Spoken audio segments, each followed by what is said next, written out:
Last week I shared my thoughts on why the best gravel bike might be a mountain bike, but this week let's talk about this crazy gravel bike build. I'm calling this one the Crux Evo because I've paired it with 29 by 2-inch Maxxis Ikon mountain bike tires, which transforms the Crux into a totally different animal. This was built from the frame up, starting with the size 56 Specialized S-Work Crux frame in gloss black and white, or what I'm calling Project Black, because it's the same color as my Project Black Tarmac. I think the typical frame weight on this is 725 grams.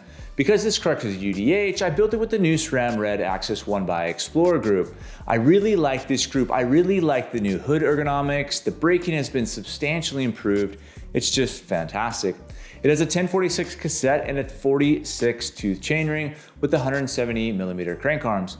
I went up from a 42 chainring to a 46 on this build. I'm still on the fence about whether or not that was the right move. I've been testing the Cadex AR35 wheel set on the Crux, so you'll see that in the bulk of the photos while I have these wheels on loan from Cadex.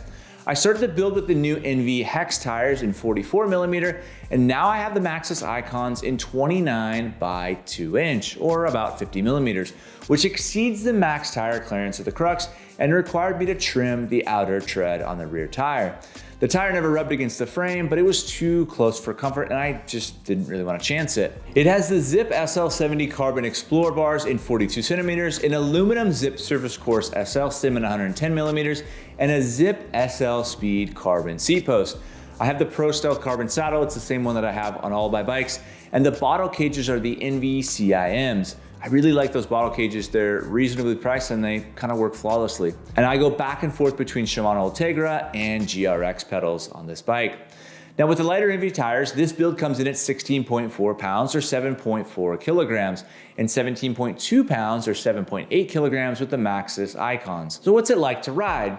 With the Ikons, the Crux, well, it's still the Crux, but it's very different. It's kind of confusing. A quick spin around the block and the sounds and handling characteristics could be confused for a mountain bike.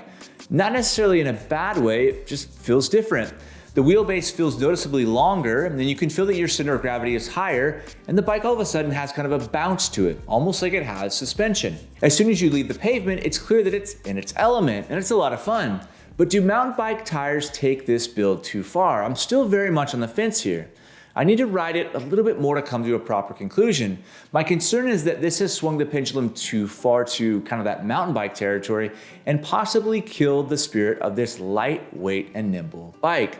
So give me a couple weeks of riding in this configuration and I'll do a proper video on why I think you should or shouldn't consider small mountain bike tires for your gravel bike. If you have any questions, do me a favor and drop them in the comments below or send me a message on Instagram. And if you like this video, I'll link my other videos about some previous builds that I've done up above or down below. Anyways, thanks for watching. Until next time.